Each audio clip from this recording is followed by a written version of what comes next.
आज मैं बात करूंगी उन फैक्टर्स के बारे में जो बच्चों की हाइट बढ़ाने के लिए जिम्मेदार हैं, जो कि हर पेरेंट्स चाहता है कि उनके बच्चों की हाइट अच्छी हो। वो फैक्टर हैं, फर्स्ट जेनेटिक्स, नेक्स्ट न्यूट्रिशन, क्या क्या ले रहा है बच्चा, नेक्स्ट है स्लीप, और नेक्स्ट है फिजिकल एक्टिविटी। ये चारों चीजें बच्चों की हाइट बढ़ाने के लिए जिम्मेदार हैं। पर आपको ध्यान ये रखना है कि ये जो भी फैक्टर मैंने आपको अभी बताए हैं वो बच्चों की एक जो ग्रोइंग वाली एज होती है, यानी चाइल्डहुड टू अडोलिसेंसी, तभी काम करेंगी। क्योंकि जो ग्रोथ प्लेट, जिसे हम एपिफिजियल प्लेट कहते हैं, वो हमारी बोन्स को लेंथ में बढ़ाती है। तो ये सिर्फ चाइल्डहुड टू अडोलिसेंसी हाइट बढ़ाने का काम करती है। आफ्टर प्यूबर्टी एज यानी 18 साल के बाद ये जो ग्रोथ प्लेट होती है ये फ्यूज टुगेदर हो जाती है, और जिससे ये बच्चों की हाइट नहीं बढ़ाती है। तो आपको ध्यान ये रखना है कि आपको चाइल्डहुड और एडोलेसेंसी के अंदर बच्चों की जो डाइट और उनका स्लीप पैटर्न एंड उनकी फिजिकल एक्टिविटी, इनके ऊपर आपको बहुत ज्यादा ध्यान देना है।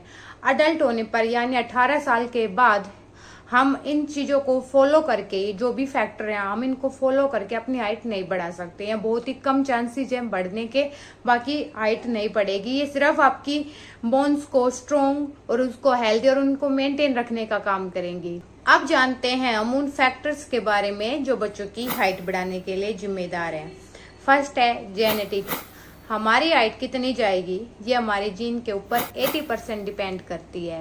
यानी जिनके पेरेंट्स हाइट में बड़े हैं या फिर हाइट में छोटे हैं, ये उनके जो बच्चे होंगे उनके 80% डिपेंड करता है। ये इसको हम चेंज नहीं कर सकते हैं, जिसका जैसा है वैसा होना ही है। लेकिन जिसे हम चेंज कर सकते हैं जो अदर फैक्टर हैं, लाइक हम न्यूट्रिशन अच्छा ले सकते हैं, हम स्लीप पैटर्न अच्छा ले सकते हैं, फिजिकल एक्टिविटी हम अच्छी कर सकते हैं। इनको हम चेंज करके हम जो 20% बचा है जिससे हम अपनी हाइट को ग्रो कर सकते हैं। तो अब हम उन फैक्टर्स की बात करेंगे जिन्हें हम चेंज करके अपनी हाइट को ग्रो कर सकते हैं।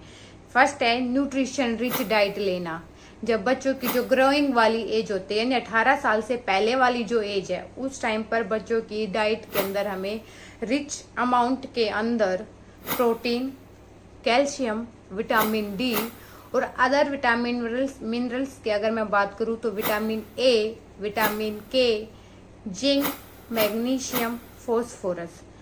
कैल्शियम एक बहुत बड़ा रोल प्ले करता है, लेकिन आपको ध्यान ये रखना कि अगर आपकी बॉडी के अंदर विटामिन डी की कमी होगी तो कैल्शियम का कोई वजूद नहीं है, क्योंकि वो हमारी विटामिन डी जो होता है वो कैल्शियम के एब्जॉर्प्शन में हेल्प करता है। तो विटामिन डी का हमारी बॉडी के एक अच्छे अमाउंट में होना जरूरी है, जिसे आप सनराइज या सन सेट के समय ले सकते हैं। अब इनके सोर्स की अगर मैं बात करूं तो इस टाइम पर जो बच्चों की डाइट है उसके अंदर अच्छी मात्रा में डेयरी प्रोडक्ट्स होने चाहिए, लाइक दूध, दही, पनीर या दूध से बनने वाले जितने भी प्रोडक्ट हैं, या फिर भाई दालें, बीन्स, सोया, नट्स, सीड्स, ब्रोकली जो कैल्शियम का बहुत अच्छा सोर्स होती है। फ्रेश फ्रूट और वेजिटेबल्स दे सकते हैं, एग, चिकन या फिर मीट या फिर सी फूड ले सकते हैं आप। जो गुड न्यूट्रिशन होता है ना, वो प्रेगनेंसी के टाइम पे भी बहुत बड़ा इंपॉर्टेंट रोल प्ले करता है, क्योंकि जो फीटस होता है उनके बोन के ग्रोथ और उनको हेल्दी रखने के लिए एक अच्छी डाइट का होना जरूरी है, जो फीटस का मतलब डेवलपमेंट में हेल्प करता है। तो और ध्यान ये रखें हमेशा अपने बच्चों को वैरायटी ऑफ न्यूट्रिशियस फूड दें। Next sleep. जो गुड स्लीप होती है वो बच्चों की ग्रोथ और डेवलपमेंट के ऊपर इफेक्ट डालती है, क्योंकि डीप स्लीप में जब बच्चा होता है तो हमारी बॉडी से एक हार्मोन निकलता है जिसे कहते हैं HGH, ह्यूमन ग्रोथ हार्मोन, जो बच्चों की हाइट बढ़ाने के लिए जिम्मेदार है। अगर बच्चा लंबे टाइम तक सही से या जितना उसे सोना चाहिए उतना नहीं सोता है तो बच्चे का ना सिर्फ हाइट के ऊपर इम्पैक्ट पड़ेगा, बल्कि उनके काम पर फोकस और उनके लर्निंग पर भी इफेक्ट पड़ता है। क्योंकि जितनी भी एज ग्रुप होती है ना, सभी के लिए एक टाइम होता है कि भाई इतना इतना सोना चाहिए। जैसे अगर मैं बात करूं न्यू बोर्न से लेकर 3 मंथ बेबी के लिए 14 से 17 घंटे, वहीं 4 से 12 महीने के बच्चे के लिए 12 से 16 घंटे, 1 से 2 साल के बच्चे के लिए 11 से 14 घंटे, 3 से 5 साल के बच्चों के लिए 10 से 13 घंटे सोना जरूरी है, और 6 से 13 साल के बच्चों के लिए 9 से 12 घंटे सोना जरूरी है। वहीं 14 से 17 साल के बच्चे की अगर मैं बात करूं तो उसे 8 से 10 घंटा सोना जरूरी है। और नेक्स्ट है जैसे 18 से 64 साल जो अडल्ट से उनकी बात करूं तो उसे 7 से 9 घंटे सोना जरूरी है। तो ये है उनका भाई स्लीप टाइमिंग, उसे कितना कितना सोना चाहिए। फिजिकल एक्टिविटी, बच्चों को आउटडोर में से कोई भी आप एक्टिविटी करवा सकते हैं जो भी उनको पसंद हो, क्योंकि उनके ग्रोथ और डेवलपमेंट के लिए बहुत जरूरी है। आउटडोर एक्टिविटी से बच्चों की बोन्स स्ट्रोंग, हेल्दी और डेंस बनती है।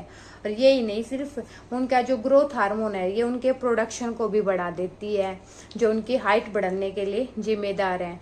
तो ये वो फैक्टर हैं जो हमारी बच्चों की हाइट बढ़ाने के लिए 20% रोल प्ले करते हैं। आप इन तीनों जो अभी मैंने बताई है फैक्टर, लाइक अच्छी न्यूट्रिशन देनी है बच्चों को, उनका स्लीप टाइमिंग अच्छा रखना है और उनकी डेली रूटीन के अंदर फिजिकल एक्टिविटी को जरूर इंक्लूड करना है। तो आप इनके ऊपर फोकस करें। 18 साल से जब बच्चा हो उससे पहले पहले आप इनके ऊपर काम करें तो आपके बच्चों की हाइट बढ़ाने के लिए बहुत हेल्पफुल सिद्ध होगा। और ये होप्स आप सभी को मेरी वीडियो अच्छी और इंफॉर्मेटिव लगी हो तो आप मेरी वीडियो को लाइक, शेयर एंड मेरे चैनल को सब्सक्राइब करें। मैं इस चैनल पर health tips, homemade healthy food recipes and scientific research about health के ऊपर बात करती हूँ। ये जानने के लिए आप मेरे चैनल को जरूर सब्सक्राइब करें।